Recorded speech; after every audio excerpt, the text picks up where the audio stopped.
김진태 후보가 나서서 본인이 내세운 공약과 정책은 과연 어떤 내용인지를 시청자 여러분들께 자세히 설명하는 시간을 갖도록 하겠습니다. 김진태 후보님도 시간 준비가 되셨습니까? 네, 자, 준비가 되셨으면 본격적으로 한번 시작을 해주시죠.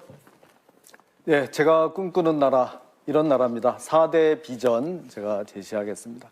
안보, 법치, 경제, 그리고 공정한 나라. 이렇게 제가 생각을 해봤습니다. 먼저 안보가 튼튼한 나라입니다. 자, 북한을 어떻게 보느냐?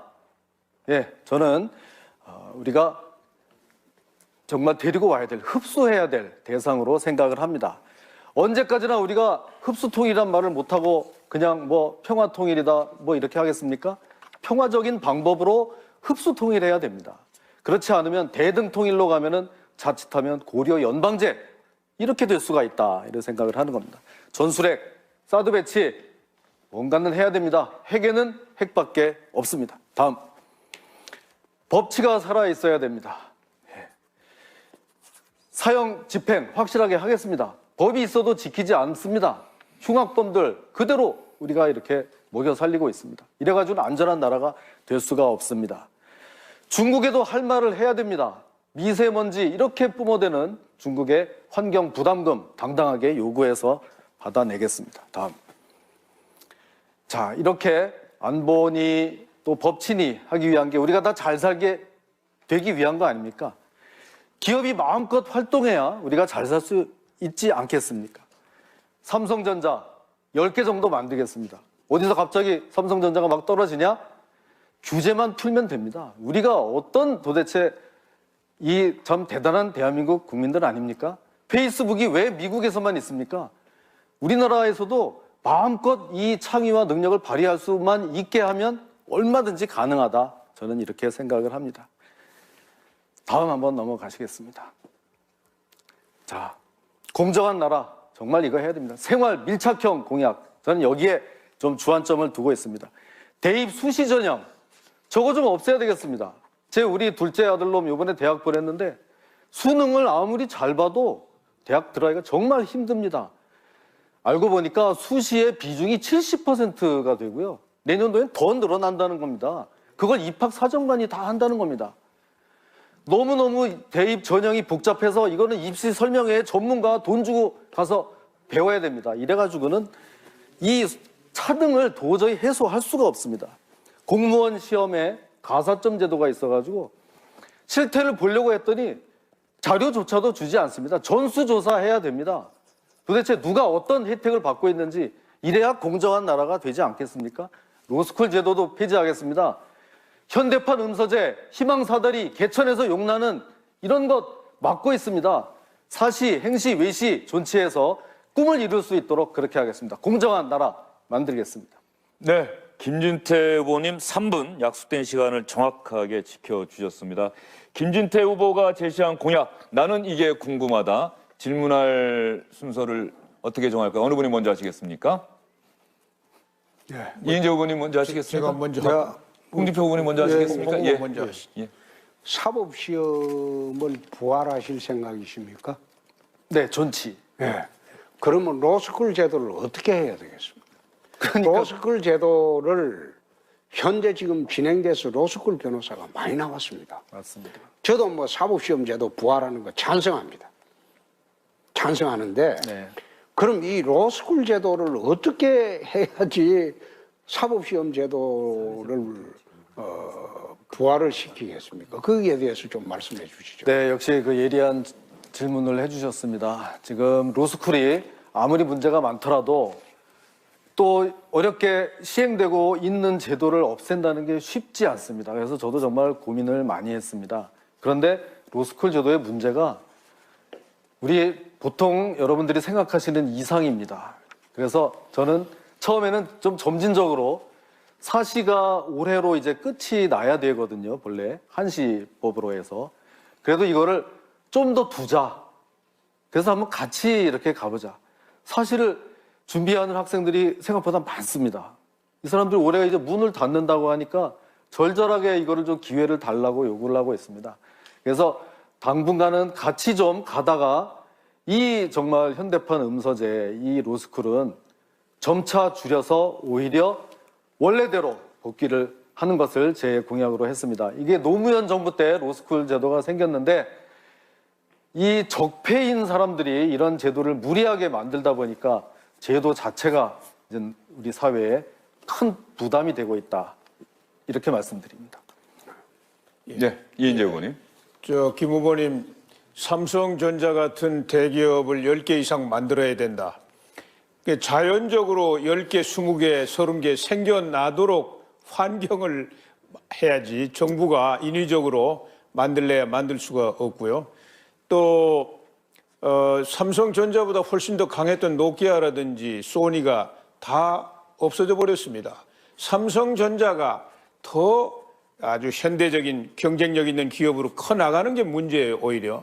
그거를 위해서 나는 저렇게 원칙 없는 세습이 계속되는, 그리고 이 서민 경제 영역을 침탈한다든지 불공정한 내부 거래가 성행한다든지 이런 재벌의 그 모순 이런 거를 개혁을 해야 된다고 생각합니다. 지금 그것이 중요하고요.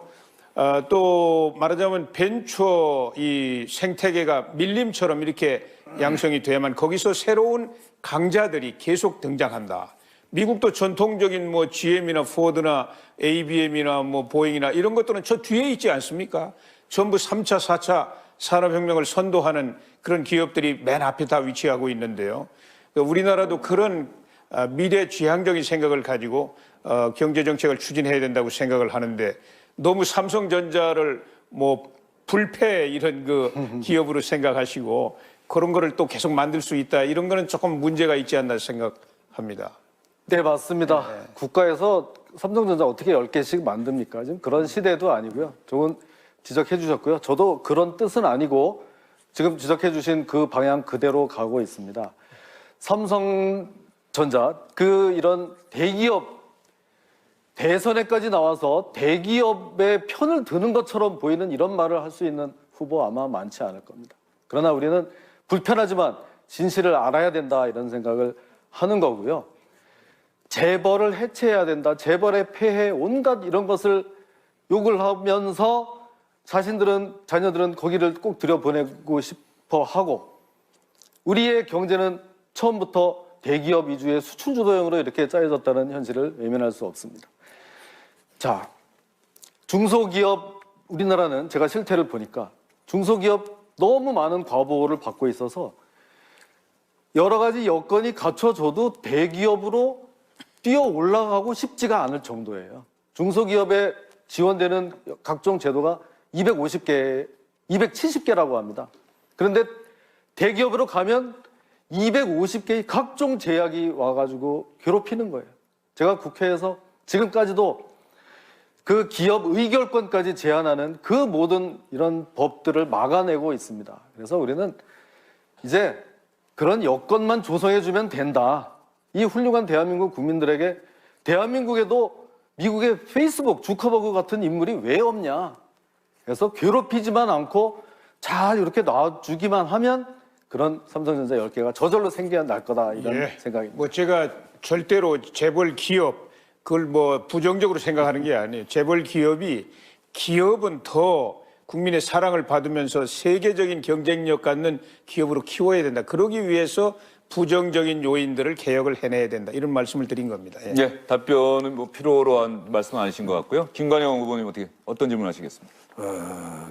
저는 대기업 규제를 풀고 규제 프리존 지역을 중소기업도 만들자 하는 건 동의를 합니다. 그런데 이제 우리나라 재벌 형성 과정을 보면 대기업 형성 미안합니다. 대기업 형성 과정을 보면은 그 경제개발 계획에서 또 IMF 이런 과정을 거치면서 그래도 대기업이 역할을 절대적으로 한 겁니다. 대량 해고를 막고 그래서 정부에 지원을 했는데 이게 너무 커졌어요. 규모가 너무 커져서 이제 정부가 감당을 할 수 없습니다. 지금 박근혜 정부에서도 감당을 못했습니다.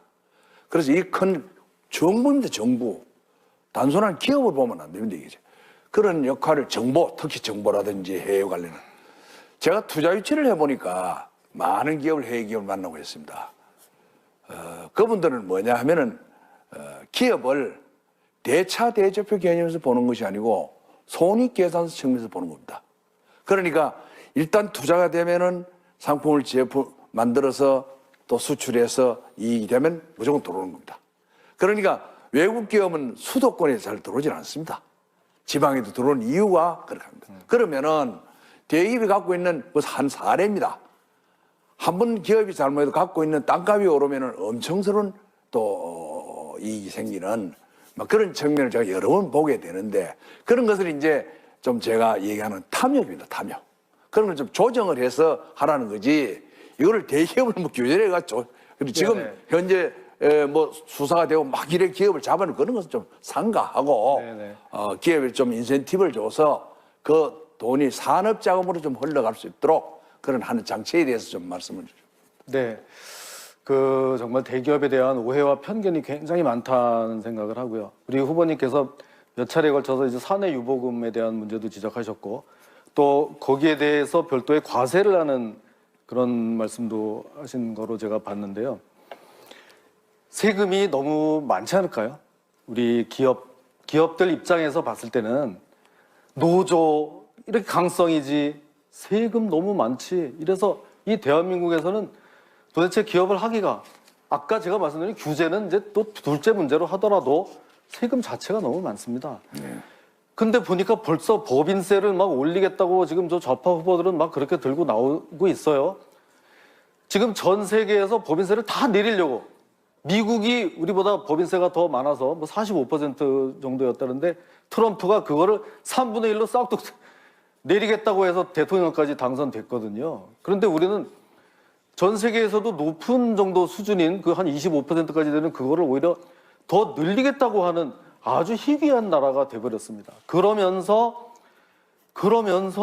이 국부는 어디서 저절로 막 나오는 것처럼 저는 하여튼 다른 것보다도 복지 막 퍼주기 뭐 이런 거 마음껏 그런 얘기를 하면서 돈 벌 구멍은 쫓아다니면서 막고 있어요.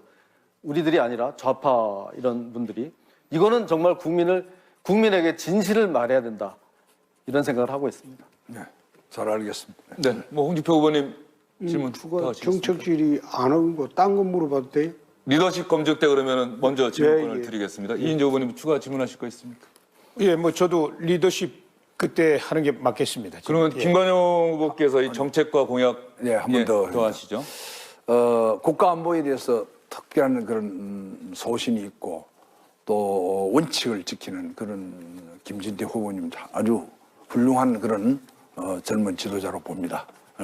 자랑스럽게 생각하고 지금 사드 문제 때문에 온 나라가 아마 시끄럽습니다. 또 국제 중국과 미국 관계 이런 경제 보복이 오느니 또 미국이 이제 한미 기조를 어떻게 보느냐 이런 게 있는데 현장에 저는 직접 있었습니다. 도지사로서. 네. 성주가 우리고 또 후보님 고향도 성주잖아요. 그래서 어떻게- 예, 그런데 이제 또 김천이 또 되고 이래서 여행 지역으로 해서 사드가 이제 그런 어려움을 겪고 결정을 하여튼 조기에 하도록 방침을 정했습니다. 처음부터. 그런데 또 야당 후보는 아니라고 그러면 드러났는데 그 이후에 지원책을 좀 사드를 했다 이제 전부 기피 시설인데 했으니까 그 지원을 해야 되지 않느냐 저는 그런 생각을 합니다. 지원책에 대한 질문이시죠? 예, 시간이 모두 끝나서 김진태 후보님 아주 짧게 네, 사드 정말 제 아버지 고향이기도 하고요. 지사님 그때 고생 많으셨는데 그렇게라도 서로 타결이 돼서 정말 다행이고요. 그렇게 서로 자기 집 안방은 안 돼 이렇게 해가지고는 정말 나라가 굴러갈 수가 없죠. 그래서 양보를 해주신 거고 거기에 상응하는 지원은 꼭 이루어져야 된다. 네, 생각합니다. 감사합니다. 예, 자연스럽게 김진태 후보의 리더십에 대한 검증으로 넘어가도록 하겠습니다. 말씀드린 대로 홍준표 후보께 먼저 질문권 드리겠습니다. 김진태 후보님께서는 이번에 뭐 토론 과정에서도 내가 쭉 좀 느꼈고 밖에서 이제 평도 들어보면 이제 마지막 친박이라고 합니다. 마지막 친박. 그걸 갖다 요즘은 골박이라고 합니다. 골수 친박이라고. 그 이야기를 이렇게 하고 있던데 또 한 곳에서는 그 너무 거구 시각이 아니냐. 마지막 친박 골박이라는 그 골수 친박이라는 거기 이제에 대한 입장과 그리고 한쪽에서는 너무 거구 시각으로 보이지 않느냐. 그래서 본인의 이념적 좌표가 어디쯤이라고 생각하십니까? 네. 그 뒷부분부터 말씀드리겠습니다. 저는 우리 보수 우파의 정중앙에 있다고 생각합니다. 극우요? 이거는 무슨 저 좌파들이 저한테 저를 흠집내려고 보통 이제 쓰는 말인데요. 제가 무슨 항공기 뭐 어디 납치를 하자 그랬습니까? 무슨 인종 폄하적인 발언을 했습니까? 항공기 납치는 옛날에 그건 테러리스트지. 검사 생활할 때 무슨 뭐 고문을 했습니까? 그런 거 아니거든요. 무슨 차이가 있을까요? 저는 항상 옳다고 생각하는 것에 자리를 바꾸지 않고 그 자리를 지켰기 때문에 왔다 갔다 하는 사람들이 봤을 때는 야, 좀 어떻게 저러냐 해서 뭐 이제 그런 얘기가 나온다. 오히려 저는 그렇게 생각하고요. 또 하나 이제 친박에 뭐 이제 하도 이름도 많은데 이제 골박까지 이제 나온 모양인데 그 뭐에 무슨 박 붙이는 거는 이제 우리 없기로 하지 않았습니까? 그 뒤에 박이 권력자라야 뭘 붙이죠.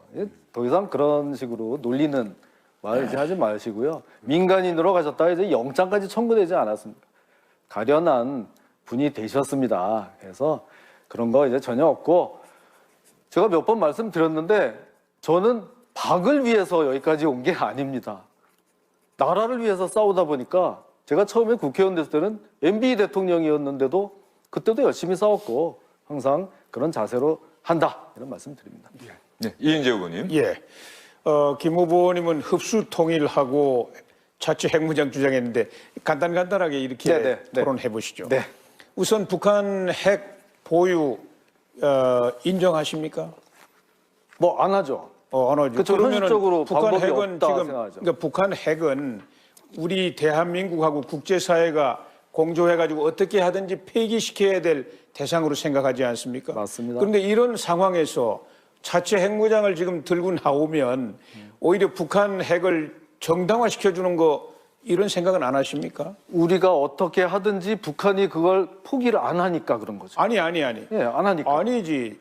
무조건 지금은 북한 핵을 드러내는 노력을 해야지 북한 핵을 기정사실화 시켜주고 핵 보유를 인정하는 걸 전제로 해가지고 우리가 핵 무장을 하겠다고 하면 후보님, 안 되지 그러면 않습니까? 드러내는 방법은 두 가지밖에 없지 않을까요? 스스로 그 사람들이 스스로 포기하는 거, 폐기하는 거, 아니면은 가서 강제로 파괴시키는 것밖에는 없잖아요. 아니 그 뭐 꼭 그런 것만 네. 있는 건 아니죠. 북한 내부의 정세가 급변해가지고 북한 체제가 와해된다든지 또 이렇게 뭐 개방 개혁으로 나온다든지 이렇게 되면은 자신들이 스스로 이제 포기할 수가 있습니다. 하여튼 어떻게 하든지 간에 지금은 북한 핵을 드러내야 되는데 집중해야지. 오히려 우리 대한민국이 핵을 개발하겠다 이리 되면은 북한 핵을 오히려 정당화시켜준다. 그래 그 점을 제가 좀 유념을 하시는 게 좋겠다 이런 말씀을 드리고요.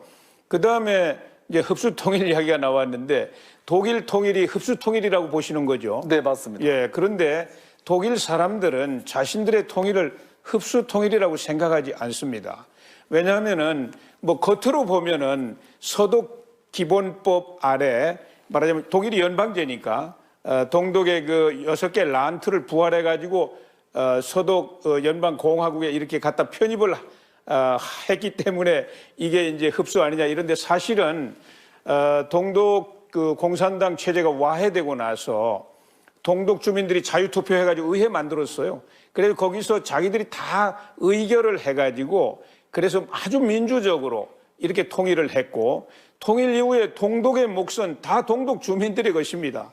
절대로 서독이 거기 뭐 들어가가지고 뭐 점령하듯이 이렇게 안 했다고. 그렇기 때문에 이런 걸 나는 합류 통일이라고 말하는데요. 네. 우리가 북한을 그렇게 접근해야 된다고 생각하는데 어떻게 답변 생각하십니까? 드리겠습니다. 우리 후보님 뭐 아주 다른 나라의 이 법제까지 워낙 정통하시기 때문에 또 그렇게 들으면 그럴 수도 있겠구나 하는 생각이 드는데 적어도 동서독 통일에 당시에 서독 사람들은 지금 우리처럼 저쪽 체제 동독 공산주의를 인정하고 그게 간 것이 아니었습니다. 나중에 뭐 그렇게 연방 의회를 구성하고 한 것은 좀 그런 절차적으로 그런 모양을 갖춰서 갔던 것뿐이지 자신감을 가지고 자본주의 자유민주주의 체제로 어떻게든 끌어올려는 실제적인 그런 노력을 했고 결과도 그렇게 됐다는 것이고, 거기와 우리의 또 가장 큰 차이는 당시 그 서독에는 지금 우리처럼 이런 종북 좌익 세력이 없었다는 겁니다. 그래서 좀 더 수월했는데 지금 우리들은 갈 길이 더욱 멀다.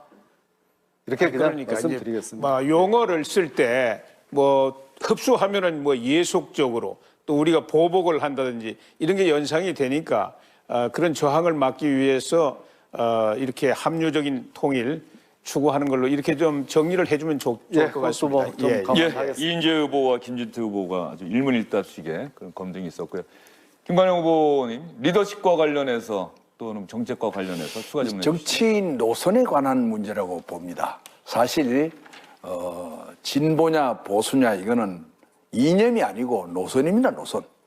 우리나라의 이념은 자유주의입니다. 자유주의. 그렇죠. 정치는 민주주의. 자유민주주의가 정치가 우리나라의 이념입니다. 그 점에 자꾸 이렇게 혼란이 일어나서 제가 정리를 하고 넘어가고, 근데 골박 이런 얘기를 들으니 저도 또 그런 용어도 있구나. 또 이렇게 뭐 양박 또 뭐 참 뭐 이 사연이 많습니다. 근데 이런 계파 어떻든 본인의 관계없이 계파 청산을 하자 하는 것이 한국당의 기본 기조입니다. 이인재 후보님과 같이 동참을 했었는데 노선도 선명하고 또 원칙을 지키고 손을 보도록 그런 면에서 박수를 보냅니다만은 이전에 통합을 해야 되고 또 정치를 다시 섞어서 이제 반 문재인 반 패권주의에 도전을 해야 되는 그런 입장에서 다시 한번 우리 김진태 후보님께서 좀 정리를 하셔가지고 대통령 후보로서 이런 통합의 가치를 뭐 내려온 건 아닙니다만은 현장 정치에서 나오는 문제니까 한번 정리를 해서 대선을 우리가 좌파에 넘겨주지 않는 그런 단일 후보로 통합을 해서 갔으면 좋겠다는 생각을 합니다. 그런 전략이 있으시면 말씀해 주시기 바랍니다. 예. 그래서 지금부터 벌써 다른 당 후보들하고의 통합을 얘기하는 거는 좀 이르다. 우리 여러 번 말씀드렸고요. 또 지금 어떤 제가 뭐 친박 이런 얘기들이 좀 나오는데 누차 말씀드렸듯이 어떠한 계파 정치 집단에도 빚을 진 적이 없습니다. 저는 그냥 여태까지 집권 여당의 의원으로서 싸워온 것 뿐입니다. 그런데도 이런 굴레가 씌워진 것 정말 개인적으로 가슴 아프게 생각합니다. 아무런 빚을 진 것도 없고 그냥 오직 이 젊음과 소신, 용기 이거밖에 없습니다. 그래서 저는 모든 것에서 자유롭고 원칙을 지킬 수가 있다 이렇게 생각을 합니다. 그래서 뭐 통합 뭐 이런 이야기들 또 뭐 질문하시게 통합 얘기를 하시는데 그냥 표를 구걸하러 다니는 그런 통합은 곤란하지 않냐. 원칙을 가지고 지키고 있으면서 국민들, 유권자들의 신뢰를 얻도록 끌어당겨야 되는 것이 아닌가 이런 생각을 합니다. 네, 김진태 후보의 정책과 리더십 검증 모든 시간이 끝났습니다. 김진태 후보에게도 30초의 시간을 더 드리겠습니다. 예, 저는 뭐 그렇습니다.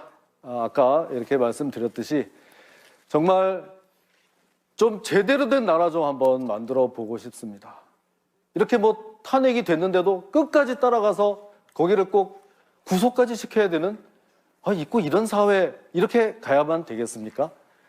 좀 상식이 통하고 공정하고 양쪽에 너무 억울한 사람이 없게 하는 좀 그런 따뜻한 그런 나라가 좀 됐으면 좋겠습니다. 제가 한번 꼭 만들어 보겠습니다. 김진태 후보께서도 긴 시간 수고 많으셨습니다. 이제 자리로 이동해서 앉아주시기 바라고요.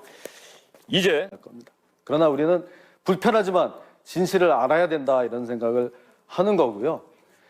재벌을 해체해야 된다. 재벌의 폐해 온갖 이런 것을 욕을 하면서 자녀들은 거기를 꼭 들여보내고 싶어 하고 우리의 경제는 처음부터 대기업 위주의 수출 주도형으로 이렇게 짜여졌다는 현실을 외면할 수 없습니다. 자, 중소기업 우리나라는 제가 실태를 보니까 중소기업 너무 많은 과보를 받고 있어서 여러 가지 여건이 갖춰져도 대기업으로 뛰어 올라가고 싶지가 않을 정도예요. 중소기업에 지원되는 각종 제도가 250개, 270개라고 합니다. 그런데 대기업으로 가면 250개의 각종 제약이 와가지고 괴롭히는 거예요. 제가 국회에서 지금까지도 그 기업 의결권까지 제한하는 그 모든 이런 법들을 막아내고 있습니다. 그래서 우리는 이제 그런 여건만 조성해주면 된다. 이 훌륭한 대한민국 국민들에게 대한민국에도 미국의 페이스북 주커버그 같은 인물이 왜 없냐.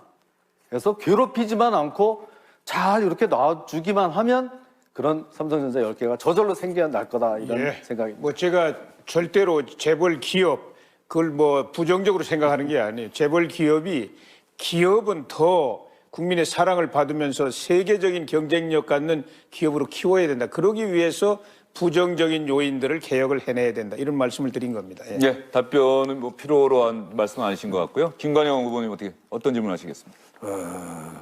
저는 대기업 규제를 풀고 규제 프리존 지역을 중소기업도 만들고 10개, 20개, 30개 생겨나도록 환경을 해야지 정부가 인위적으로 만들래야 만들 수가 없고요. 또 삼성전자보다 훨씬 더 강했던 노키아라든지 소니가 다 없어져 버렸습니다. 삼성전자가 더 아주 현대적인 경쟁력 있는 기업으로 커 나가는 게 문제예요, 오히려. 그거를 위해서 나는 저렇게 원칙 없는 세습이 계속되는 그리고 뭐 이 서민 경제 영역을 침탈한다든지 불공정한 내부 거래가 성행한다든지 이런 재벌의 그 모순 이런 거를 개혁을 해야 된다고 생각합니다. 지금 그것이 중요하고요.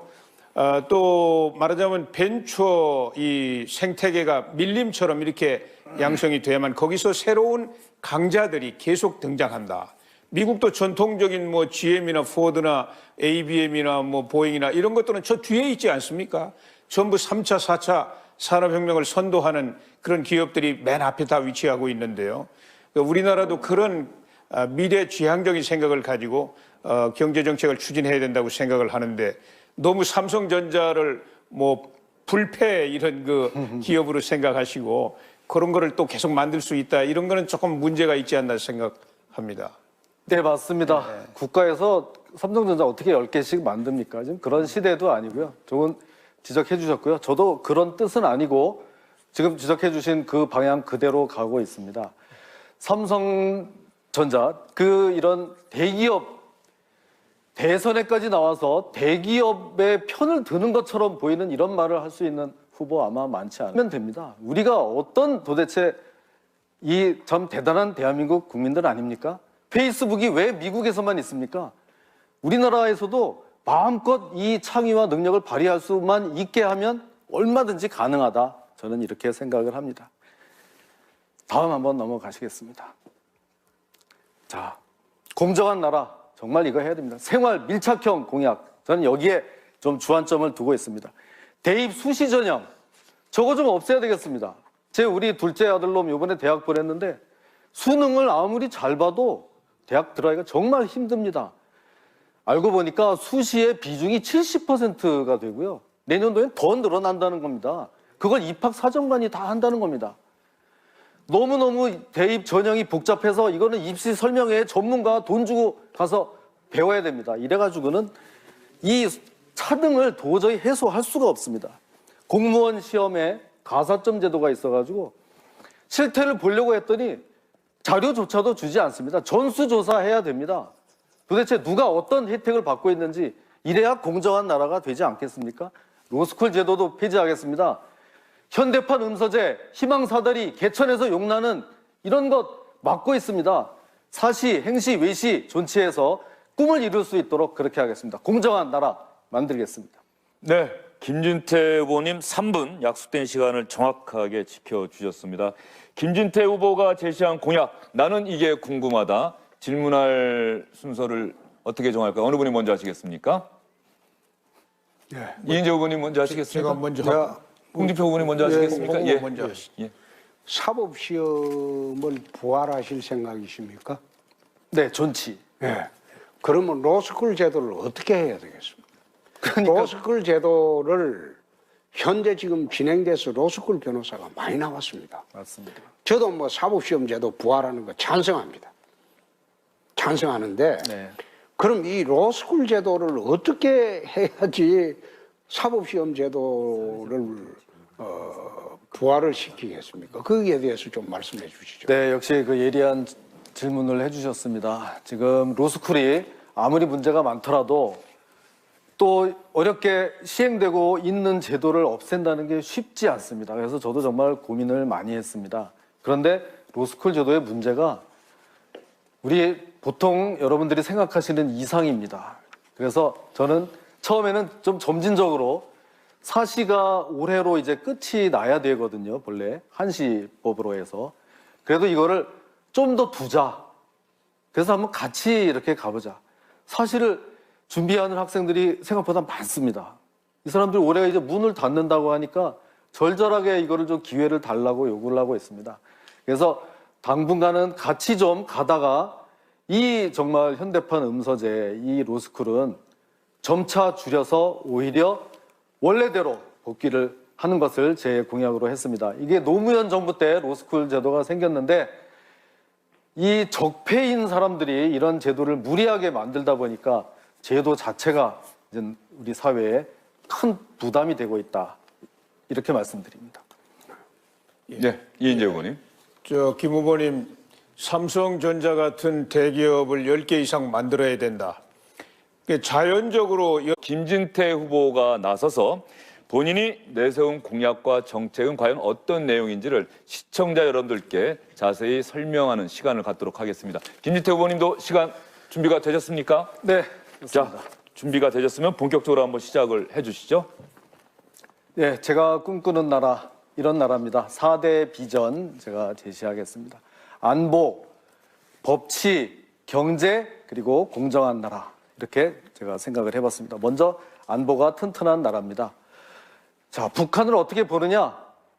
예, 저는 우리가 정말 데리고 와야 될, 흡수해야 될 대상으로 생각을 합니다. 언제까지나 우리가 흡수통일이란 말을 못하고 그냥 뭐 평화통일이다 뭐 이렇게 하겠습니까? 평화적인 방법으로 흡수통일해야 됩니다. 그렇지 않으면 대등통일로 가면은 자칫하면 고려 연방제 이렇게 될 수가 있다 이런 생각을 하는 겁니다. 전술핵, 사드 배치 뭔가는 해야 됩니다. 핵에는 핵밖에 없습니다. 다음, 법치가 살아 있어야 됩니다. 사형 집행 확실하게 하겠습니다. 법이 있어도 지키지 않습니다. 흉악범들 그대로 우리가 이렇게 먹여 살리고 있습니다. 이래가지고는 안전한 나라가 될 수가 없습니다.